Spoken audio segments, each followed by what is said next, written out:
E hoje, se vocês lembram, não é? Primeiro, desculpe por não ter estado com vocês na sexta-feira. Eu passei a sexta-feira inteira sem internet. Estava até conversando com o Michel. Eu deixei de ministrar 6 aulas sexta-feira, exatamente porque não tinha internet. Ela só veio retornar no sábado de manhã. Acho que foi um acidente de carro aqui perto da minha casa que deve ter derrubado, né, alguma coisa, algum cabo, não é? E aí a gente não esteve juntos, né, na sexta-feira. Mas aí a gente retoma hoje, e eu queria exatamente abordar com vocês o quê? Como a gente viu no nosso último encontro, nós vimos os casos, né, lá do artigo 1550, que eles ensejam a anulação do casamento. E a gente viu aqui no artigo 1550, não é? Inciso 3, exatamente esse motivo, não é? É anulável o casamento por vício da vontade, nos termos dos artigos 1556 a 1558. Eu até comentei com vocês que são dois os vícios da vontade, não é? O erro essencial sobre a pessoa do outro cônjuge e a coação, não é? E hoje a gente vai se debruçar sobre o erro essencial sobre a pessoa do outro cônjuge, que está nos artigos 1556 e 1557. Realmente, esses, se a gente tem ações, né, se a gente vai fazer uma estatística em relação às ações de anulação de casamento, nós veremos, não é, que esse é o maior motivo, são os maiores motivos ainda para que ensejam essas demandas, né, de anulação de casamento. Exatamente o erro essencial sobre a pessoa, não é, do outro cônjuge. E nós vamos ver que é um erro essencial porque é um erro essencial que nós caímos em relação à pessoa com quem nós já nos casamos, ou seja, nós casamos com alguém que nós desconhecemos alguma circunstância da vida dela, circunstância essa que está elencada aqui no artigo 1557 desse Código Civil. Então, primeira coisa, nós desconhecíamos, não é, essa circunstância ou desconhecíamos essa característica do nosso cônjuge. E a gente casa com a pessoa sem ter conhecimento, não é, dessa circunstância que já é anterior ao casamento, não é? Então essa circunstância, ela não surge na constância do casamento, ela já existia e nós não sabíamos, tá? Se nós descobrirmos, aí a gente, vamos supor, né, nós temos de ter menos de 3 anos de casados, não é? Porque o prazo decadencial, no caso de erro sobre a pessoa do outro cônjuge, eu só posso impetrar a ação de anulação se eu tiver até 3 anos de casada, não é? Se eu tiver mais de 3 anos de casada, aí já foi, eu não posso mais impetrar essa ação, aí eu só vou poder sair do casamento pelo divórcio, né, ou pela morte, tá? Então, né, vamos supor, né, no primeiro ano de casado, no segundo ano de casada, eu descubro uma circunstância anterior ao casamento, não é, que meu cônjuge, né, porta. E quando eu sei dessa circunstância, quando eu tenho conhecimento dessa circunstância, a coisa é tão impactante que a minha vida em comum com ele se torna insuportável. E aí eu vou poder impetrar a ação de anulação do casamento, tá? Isso daqui a gente pode ver esses pressupostos da ação de anulação de casamento aqui no artigo 1556 do Código Civil, que fala o seguinte: o casamento pode ser anulado por vício da vontade se houver por parte de um dos nubentes, ao consentir, erro essencial quanto à pessoa do outro, tá? Então, 3 circunstâncias. Primeiro, que esse erro, que essa circunstância seja anterior ao casamento. Segundo, que a gente case com a pessoa sem saber dessa circunstância. E terceiro, quando a gente toma conhecimento dessa circunstância, a nossa vida em comum se torna insuportável, ou seja, essa descoberta faz com que nós não consigamos mais continuar a viver com essa pessoa. E aí, se nós não tivermos mais de 3 anos de casados, não é? Aí, se nós tivermos até 3 anos de casado, então a gente vai poder mover uma ação de anulação por erro essencial. E aí, sempre só revendo, não é? Qual é a diferença entre o meu casamento ser nulo, ou meu casamento ser anulável, ou meu casamento ser declarado inexistente em um divórcio? É que quando o casamento se torna, né, ineficaz, inválido, melhor dizendo, pela nulidade, pela anulação ou pela inexistência, eu volto ao meu estado civil anterior. Né? Então, é como se eu nunca tivesse me casado. E quando eu me divorcio, não é? Aí eu vou para o estado civil de divorciado, tá? Então, praticamente essa é a grande diferença entre um divórcio, não é, e um casamento inválido. Que o divórcio ele deixa a marca no nosso estado civil. A gente vai passar do estado civil de casado para o estado civil de divorciado. E se por acaso o nosso casamento for nulo, for anulado, ou ele for declarado inexistente, a gente volta ao estado civil que nós tínhamos antes desse casamento, tá?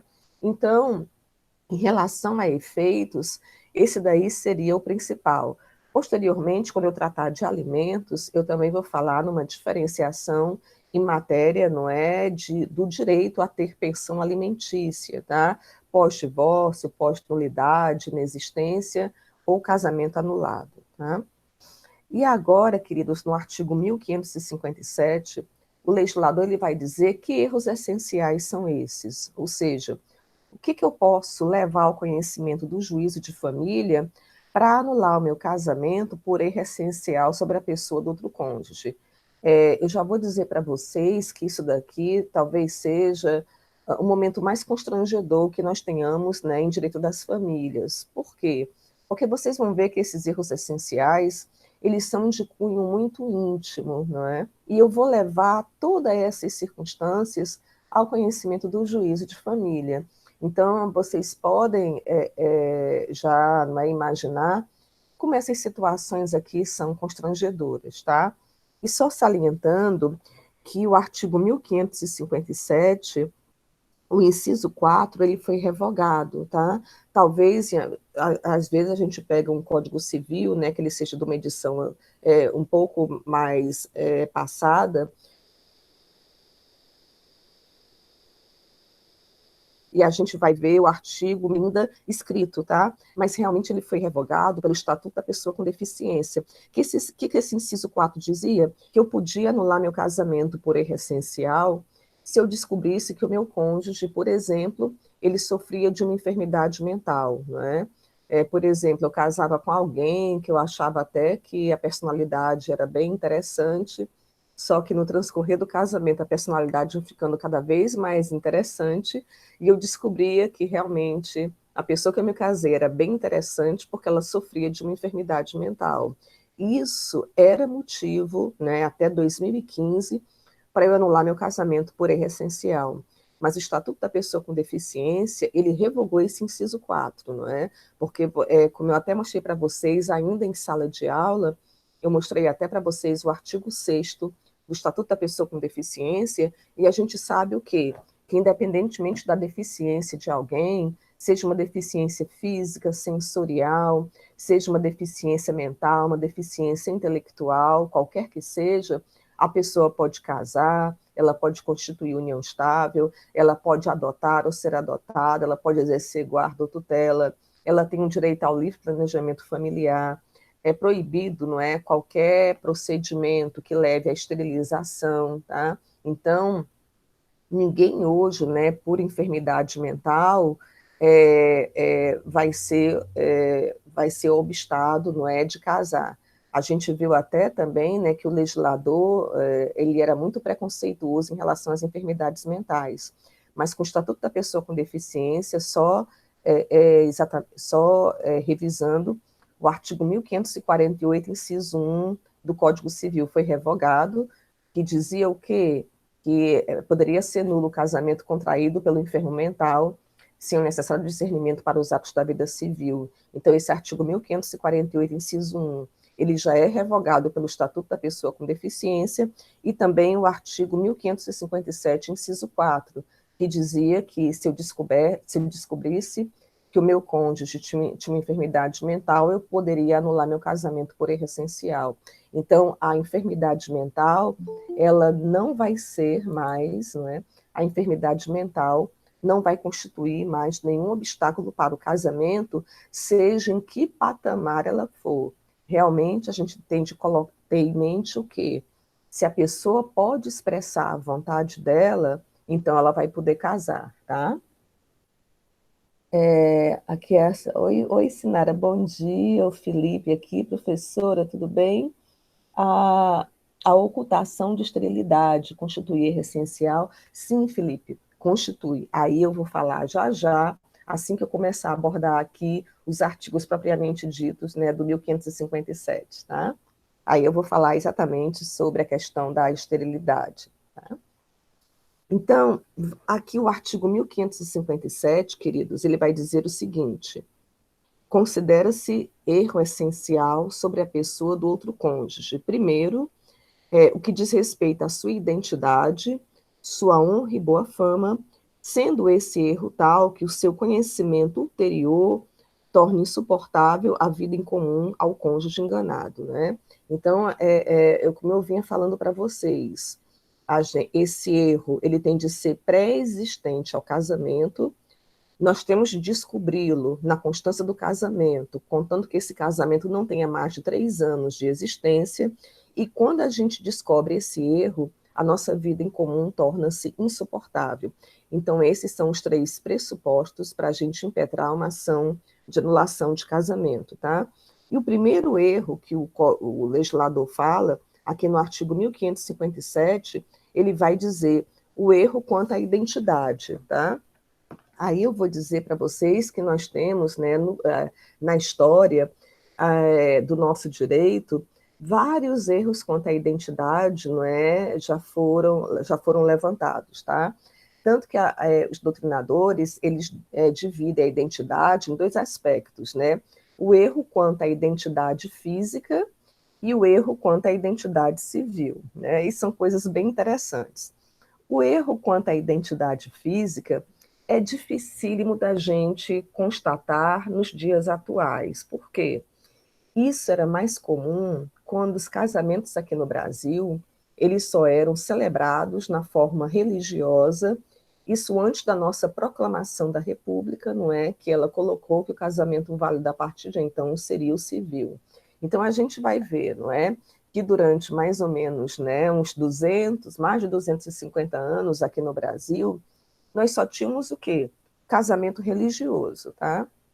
E no passado, e eu falo principalmente, né, por ocasião da época do Brasil Imperial, o que acontecia?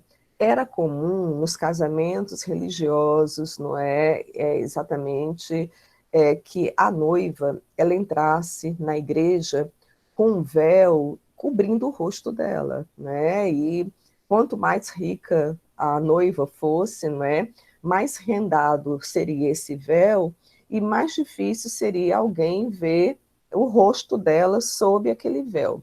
Então ela entrava com aquele véu branco, né, também cobrindo o rosto. E ela só descobria o rosto na hora do beijo, né, naquele beijo cerimonial que existe, né, em todos os casamentos, né, em todas as celebrações de casamento. E aí o que acontecia? Quando a moça retirava o véu, o rapaz, o noivo, né, agora o marido, ele descobria que tinha casado com a mulher errada. E é incrível, né? A gente acha que isso daí é até fantasia, mas teve vários casos aqui no Brasil de uma irmã, não é, ter trancado a outra para casar com o futuro cunhado, não é? E aí a gente vai ver que esse daí era um dos erros onde esse casamento ele era anulado perante a própria Igreja Católica, que aí ia ser a formação de um tribunal eclesiástico. Eu vou até ver com vocês, quando a gente terminar até essa parte, né, do casamento anulável, eu vou ver com vocês aqui um pouquinho do direito canônico, tá? Que ele vai colocar bem mais possibilidades da gente anular um casamento do que esses trazidos pelo Código Civil. Então, o erro quanto à identidade física, ele é exatamente esse. É quando você casa com alguém pensando que está casando com outra pessoa, não é? Então a gente pode imaginar como isso daqui hoje realmente é difícil de acontecer, tá? Mas além do erro quanto à identidade física, que esse daí realmente é você casar com uma pessoa pensando que está casando com outra, né?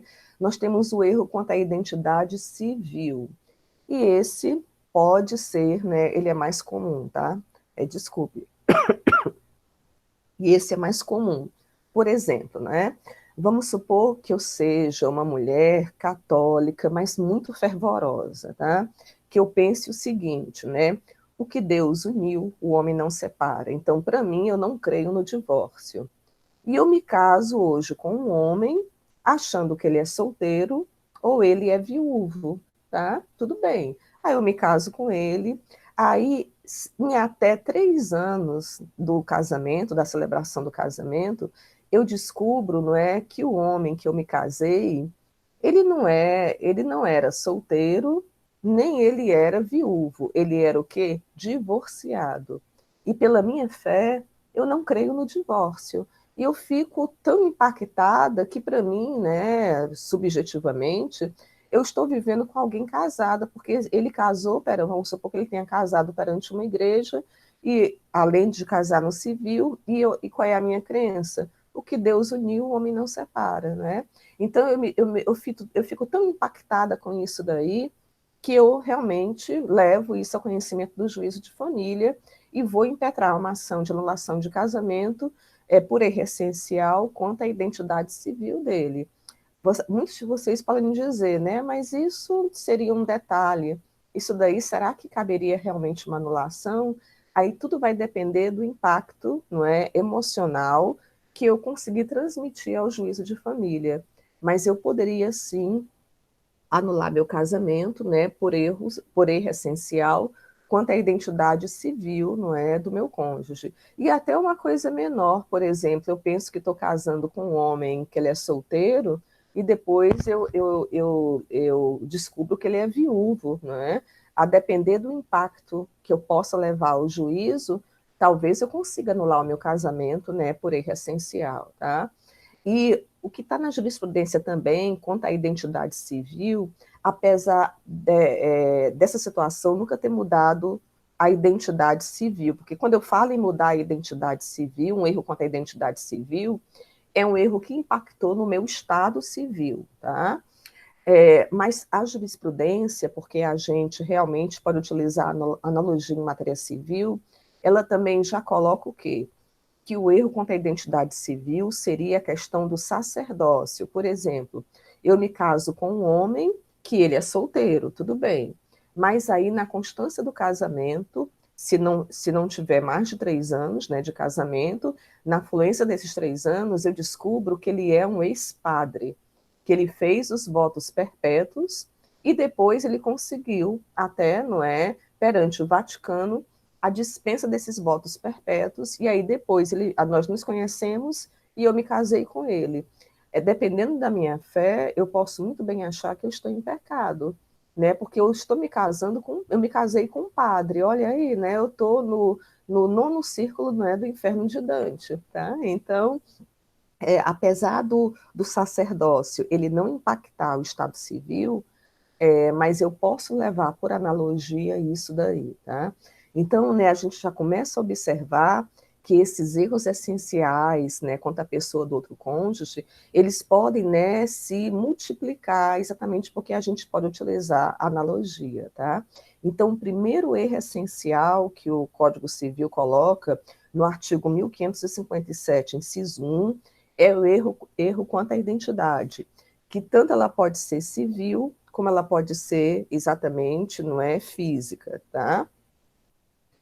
E também, queridos, né, a gente vai ver aqui, deixa eu ver se alguém, não é, pronto. No mesmo inciso 1, tá, o Código Civil também fala de outro erro, que ele fala, né, o que diz respeito à sua identidade, que a gente falou agora, e ele vai dizer sua honra e boa fama, né? A honra e boa fama são coisas indissociáveis, tá? São elementos indissociáveis. Porque o que é a honra? Ela é de caráter íntimo, né? De foro íntimo. E a boa fama é a exteriorização exatamente dessa honra, tá? Então, esse erro eu não consigo, honra e boa fama, eu não consigo dissociar aí. Mas o que seria um erro em relação à honra e boa fama? Por exemplo, eu me casei com alguém que é viciado em jogos, não é? E me ocultou isso, tá? eu me casei com alguém que ele é dependente químico, né? Eu não sabia dessa circunstância, né? Até me casar, eu só tomei conhecimento na constância do casamento e até o que eu considero aí que além de eu não conseguir conviver com esse vício do jogo, com esse vício, né, em substâncias ilícitas, por exemplo, se as pessoas souberem que eu sou casada com alguém que é dependente ou é viciado, isso daí também vai afetar a minha imagem, tá? Então, quando eu descubro alguma coisa, não é, que vai colocar em dúvida, não é, que coloque em dúvida, não é, exatamente a honra e a boa fama do meu cônjuge, e que isso daí também pode respingar em mim, pode ser que essa descoberta ela torne realmente insuportável a nossa vida em comum, e aí a partir daí eu vou impetrar uma ação de anulação de casamento, contanto que eu não tenha mais de 3 anos de casado com essa pessoa, tá? Então, a dependência química, o vício em jogos, né? A participação em filmes adultos, não é? A gente vai ver que nada disso é crime, não é? Mas são atos antissociais. E os atos antissociais estão exatamente aí envolvidos, não é, nessa honra e boa fama, tá? Então, aqui seria os primeiros erros essenciais trazidos no inciso 1. Até aqui, tudo bem, queridos? Alguma dúvida? Professora, só Sim. uma dúvida. Em relação ao inciso 1, na questão Sim. da Identidade? deixa eu ver, acho que da identidade. Não, a questão do divórcio, né? Que Sim. mesmo ela sabe, por exemplo, ela não sabia que ele era divorciado, mas assim, a questão, tô falando do estado civil. Só que assim, ele como divorciado, ele pode casar sem problema algum, certo? Sim, Não com considera ele, certeza. mas aí a questão da religião, que ela tem como o casamento indissolúvel, porque perante a Isso. Deus, né? O homem não separa. Uhum. Então, assim, isso seria também um erro essencial, mesmo assim, não é só o fato de ele ter escondido, ser divorciado, mas poderia ser um erro, é um erro essencial só porque ele disse que não era divorciado ou porque é dela, é uma escolha dela não querer casar com alguém que já foi casado na igreja. Porque pela Ah, igreja não tem problema, né? Assim, ele aham. pode casar novamente, mas divorciado ele pode. Pode. Aí, Tarcina, exatamente são as duas coisas, né? O que que vai aí fundamental e essencial? Primeiro, ele ter omitido essa informação dela, provavelmente omitiu porque, isso daí vai ser provado durante o processo, ele omitiu porque sabia que se ela tivesse tomado conhecimento disso, ela não casaria com ele. Então, você está vendo aí a questão, né, do dolo, realmente, não é? Quando a gente fala em ação de anulação de casamento por erro essencial sobre a pessoa do cônjuge, a gente vai ter de mostrar também o quê? Que essa omissão ela foi dolosa, porque a pessoa tinha confiança, ou tinha certeza, ou tinha suspeita de que o outro não casaria com ela se soubesse dessa circunstância.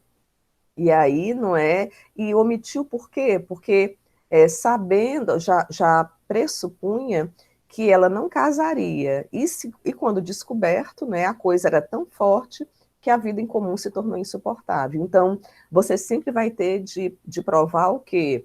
O dolo da primeira pessoa que você se casou ao ter ocultado alguma circunstância, não é? E você também vai ter de provar o teu impacto emocional perante essa descoberta. Claro que o amor tudo supera, não é? Tanto que a ação de casamento, essa ação, esses tipos de casamentos são casamentos anuláveis, ou seja, passíveis de anulação.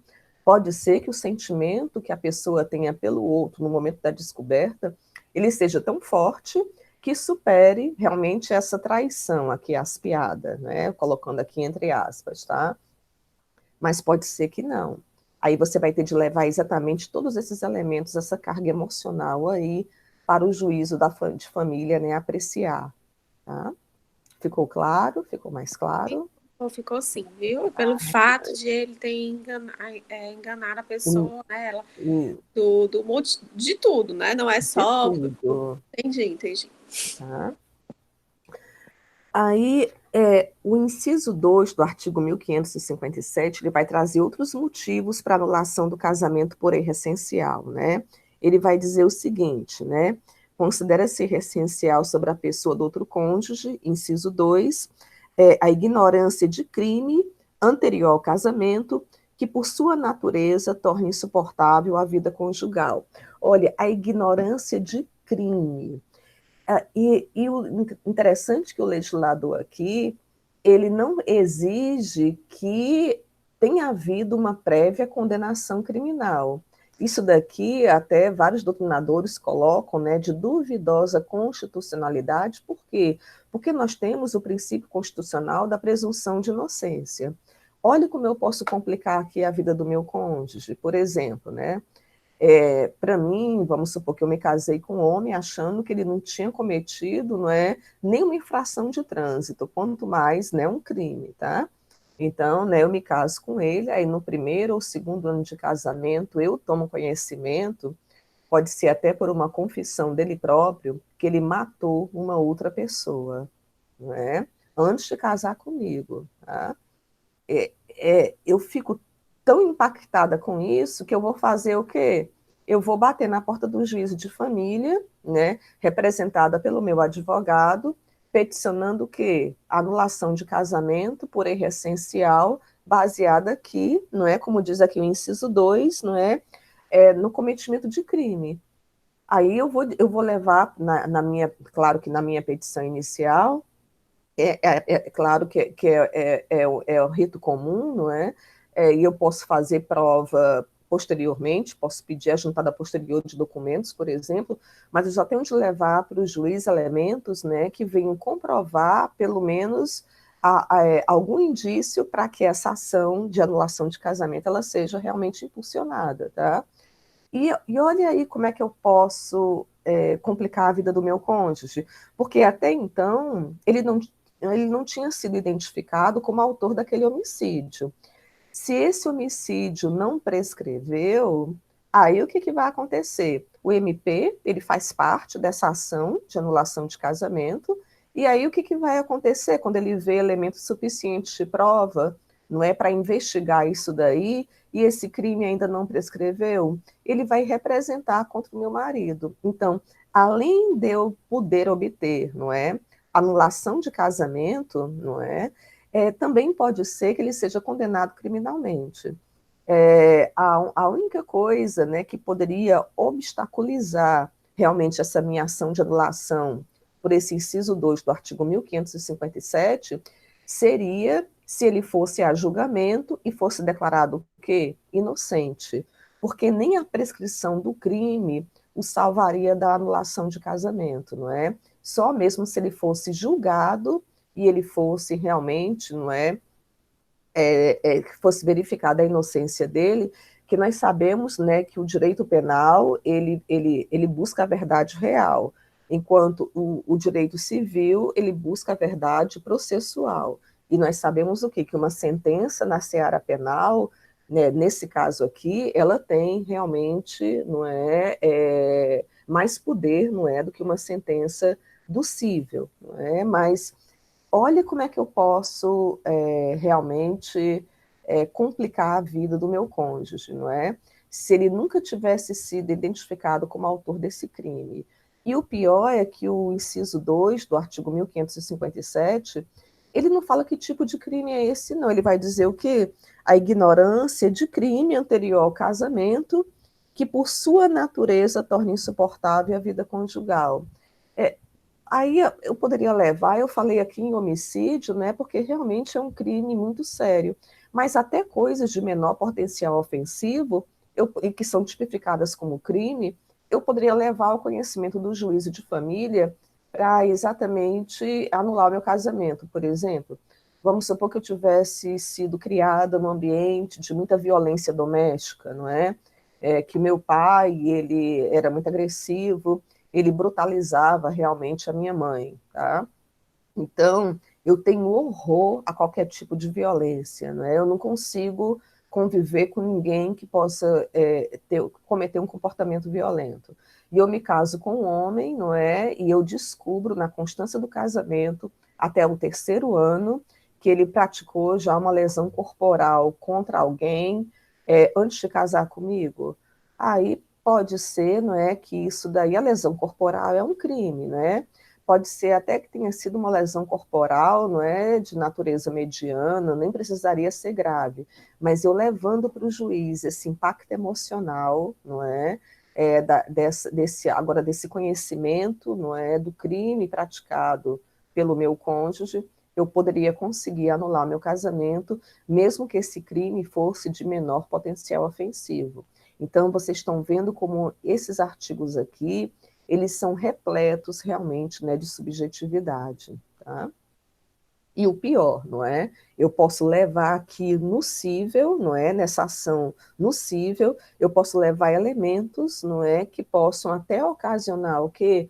Uma condenação futura, não é? Do meu cônjuge, já que para anular o casamento, o legislador não exige condenação criminal. Ele está exigindo só o quê? Conhecimento do crime, não é? Então, se realmente eu ignorava a prática desse crime, e se eu levar elementos suficientes no cível para comprovar os indícios da prática desse crime, não é? Eu posso conseguir a anulação do meu casamento, não é? E o pior, o meu cônjuge também, ele pode se ver envolvido, não é? Claro que o Ministério Público aí vai representar contra ele, para averiguar se realmente o quê? Ele cometeu aquele crime que eu estou realmente, não é, imputando a ele ou não, tá? Então, a gente vai ver que por isso, né, por essa subjetividade, é que tem muito doutrinador que vai dizer, não, você poderia até impetrar uma ação de erro essencial, contanto que houvesse uma prévia condenação criminal por causa do princípio constitucional da presunção de inocência. Mas a maioria dos doutrinadores vai dizer o quê? Não, o juízo de família, ele pode ter ele pode formar o seu convencimento. Ele tem a liberdade de formar o livre convencimento dele, não é? Então, seria possível, sim, você impetrar uma ação de anulação de casamento, não trazendo realmente uma sentença condenatória já, não é, acostada à sua petição inicial, mas trazendo elementos suficientes que possam, não é, convencer o juízo de família que realmente o seu cônjuge cometeu aquele crime, tá? Tudo bem, queridos? Alguma dúvida? Então, eu vou passar aqui para o inciso 3, que vai até exatamente ver o que o Felipe, não é, tinha me perguntado há pouco, tá?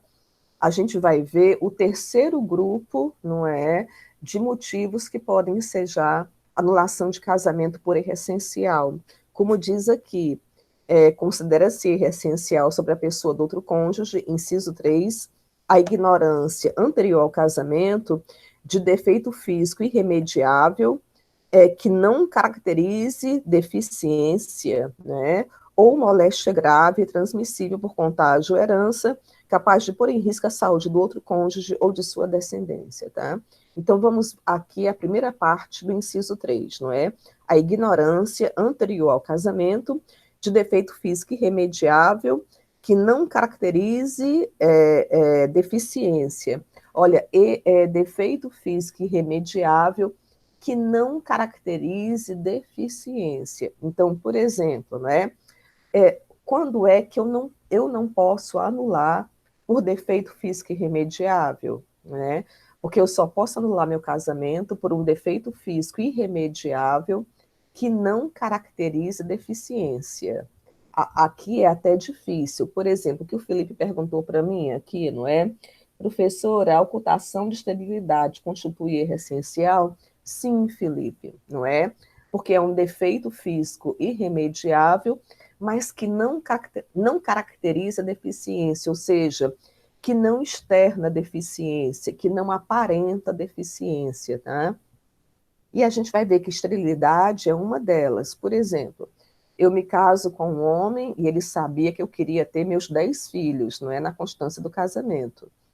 Só que, né, no transcorrer do casamento, contanto que não tenha ultrapassado 3 anos, né, do casamento, eu pego um exame dele e vejo que antes de casar comigo, ele já tinha feito uma vasectomia. Então, ele sabia que ele era estéril, não é? E ele ocultou isso de mim, mesmo sabendo que ter filhos biológicos era um grande sonho da minha vida e que eu tinha me casado com ele porque eu queria ter filhos biológicos com ele. Olha aí, não é? Como essa ocultação, ela pode ser realmente muito séria e claro que ela pode ocasionar, não é? Nesse caso, uma ação de anulação de casamento por erro essencial, baseado exatamente nessa primeira parte do artigo 1557, inciso 3, não é? A ignorância anterior ao casamento, de defeito físico irremediável que não caracterize deficiência, tá? A mesma coisa em relação à mulher. Um rapaz casa com uma moça, pretendendo, claro, ter filhos na constância do casamento, ter filhos biológicos com ela. E aí ele descobre na constância do casamento que ela já se submeteu a uma esterectomia total. Ela fez essa cirurgia antes do casamento, ele não conhecia essa circunstância, e ele casou com ela, não é? E ela sabia da vontade dele de ter filhos biológicos, não é? Então aí também seria um caso, não é, para se anular o casamento por esse defeito físico irremediável, porque esse defeito físico irremediável não caracteriza, ou seja, ele não externa deficiência, não é uma coisa aparente, não é? Não é alguma coisa que você pode exatamente olhar para uma pessoa e identificar essa deficiência, tá? Então, esse defeito, a esterilidade, ela continua aqui como um motivo para você anular um casamento por erro essencial. Agora, eu não posso mais anular por quais defeitos físicos, não é? Por aqueles defeitos que eles caracterizam deficiência. Por exemplo, tá? Vamos supor que eu tenha conhecido alguém pela internet, né? Porque isso daqui é muito mais fácil se a gente não tem, não é um contato, não é pessoal, né? Eu conheço alguém, não é, pela internet, num site de relacionamento, aí a gente começa a conversar, se apaixona e resolvemos casar, tá? Isso não é tão estranho como a gente pode imaginar que seja, né? E aí eu conheço essa pessoa no dia do meu casamento. E eu até noto que essa pessoa ela está mancando, mas ela me dá realmente alguma justificativa, dizendo que não, eu machuquei meu pé, eu torci meu pé, deu um jeito no meu joelho, alguma coisa assim, tá?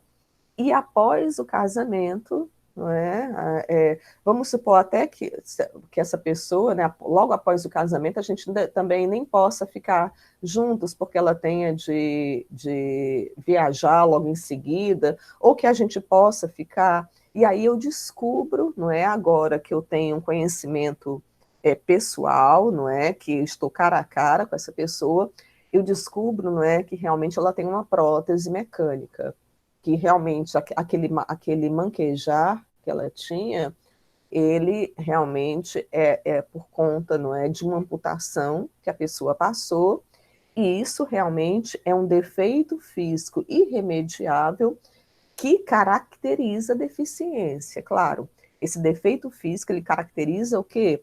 Uma deficiência física. Essa pessoa, ela perdeu um membro ou perdeu parte de um membro, tá? Por esse motivo, eu não vou poder mais anular o meu casamento. Eu podia até fazer isso antes de 2015, mas no momento, realmente, que nós temos a entrada em vigor do Estatuto da Pessoa com Deficiência, eu não posso mais discriminar quem quer que seja, ou tratar desigualmente quem quer que seja, por qualquer tipo de deficiência, né? Nós temos, assim, raríssimas exceções. Por exemplo, se abre concurso para delegado de polícia, por exemplo, né? Seja civil ou seja federal. E se eu tiver realmente, né, um membro amputado, eu não vou poder concorrer nesse concurso, porque é um tipo de concurso público que ele exige o quê? Que ele exige que eu realmente esteja bem fisicamente Tanto que nós temos as provas, não é, físicas aí. Então a gente vai ver que só raríssimas vezes, a depender realmente da atividade em si, é que um edital ele pode barrar a concorrência, a inscrição de uma pessoa ou outra por uma deficiência. Mas fora essas exceções das exceções, né, que são exatamente as exigências de plena aptidão física para você concorrer, você não pode discriminar de forma alguma, tá? Então, nós não mais podemos, não é, anular o casamento se o defeito físico irremediável ele caracteriza ou ele externa deficiência. Nós só podemos anular se esse defeito físico irremediável ele não caracteriza deficiência, ou seja, ele não aparece como deficiência. Não é uma deficiência visível, não é uma deficiência que pode ser detectada pelas pessoas que convivem com essa, tá? Por isso é que eu só me lembro da esterilidade, não é? Eu posso também dizer o quê? Uma pessoa que ela tem um problema de surdez, mas ela fez um implante cloacal e ela consegue escutar, não é?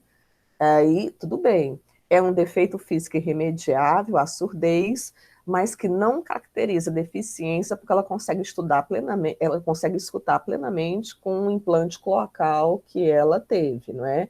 Que é exatamente quando você embute, não é, um aparelho realmente por meio cirúrgico, um implante mesmo. Eu poderia também alegar isso daí como erro essencial, poderia, né? Se eu posteriormente descobrisse que a pessoa escuta porque ela tem um implante cloacal, apesar de ela é surda, não é? Mas a surdez foi superada pelo implante, assim e não aparenta isso, né? Mas aí vocês estão vendo que afunilou demais, né? Esse motivo da anulação de casamento por defeito físico irremediável, já que esse defeito, para eu conseguir anular, ele não pode caracterizar uma deficiência, tá? E o último motivo, né, do erro essencial seria do artigo 1557, né, também inciso 3, que vai dizer, não é? Ou de moléstia grave, né, a ignorância anterior ao casamento, de moléstia grave e transmissível por contágio ou herança, capaz de pôr em risco a saúde do outro cônjuge ou de seus descendentes, né? Aí eu me lembrei agora do Covid-19, não é? Se alguém consegue casar com outra pessoa agora, e essa primeira pessoa, né, ela sabe que ela está com Covid e casa com outra, não é, que desconhece essa patologia, tá? Isso daqui seria, nesse momento agora, né, o Covid seria, ele caberia nesse caso? Sim, não é? Se eu conseguisse provar o quê? Que quando a pessoa casou comigo, ela já sabia que estava infectada com Covid, e ela não me fala e casa comigo. Ela põe em risco tanto a mim, como ela pode até, poderia até, né, se eu estivesse grávida já, ela poderia também colocar em risco a minha descendência, tá? Outros exemplos, né, sem ser o Covid, HIV, AIDS, sífilis, tuberculose, hanseníase, que a gente chamava até no passado de lepra, tá? HPV, tá? Então, tudo essas doenças, não é, transmissíveis, né, por contágio ou herança, que podem causar, não é, exatamente dano, né, ao outro cônjuge ou à sua descendência, uma vez comprovado, também são passíveis, né, de provocar anulação do casamento por erro essencial. Queridos, isso daqui, os erros essenciais, seria o que eu traria para vocês hoje, tá? Os erros essenciais sobre a pessoa do outro cônjuge. Aí eu pergunto, né? Vocês gostariam de fazer alguma observação? Eu poderia complementar alguma coisa?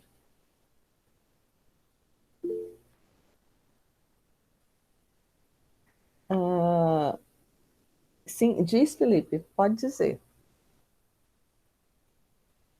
Bom dia, professora. Bom dia. Os erros essenciais, eles são atacados pela ação de anulabilidade, é isso? Anulação, ação de Anulação. anulação. Porque aqui o casamento nulo a gente ataca pela ação de nulidade matrimonial. E esses erros essenciais pela ação de anulação de casamento.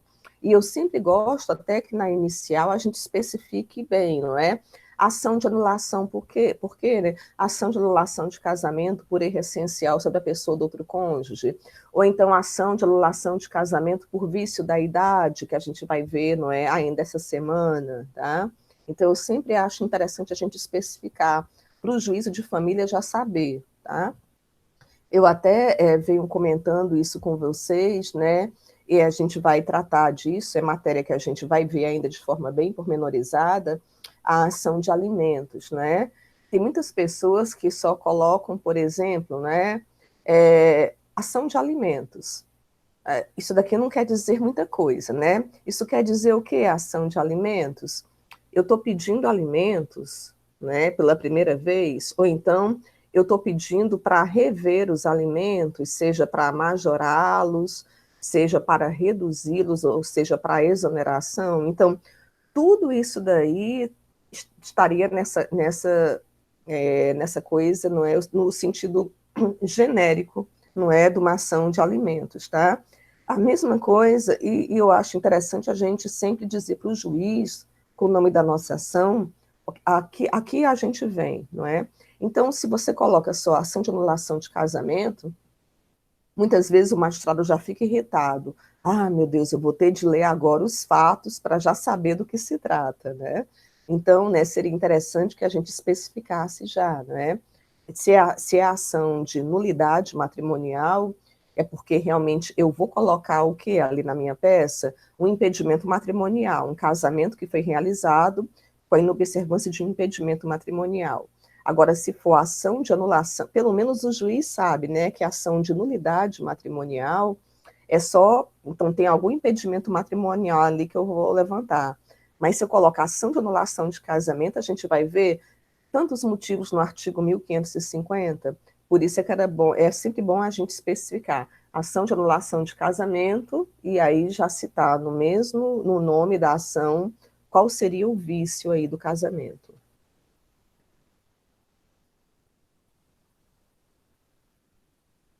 Mais alguma pergunta, lindos? Tudo bem? Não, tô tranquilo, professora. Então aqui eu vou parar a nossa gravação, né?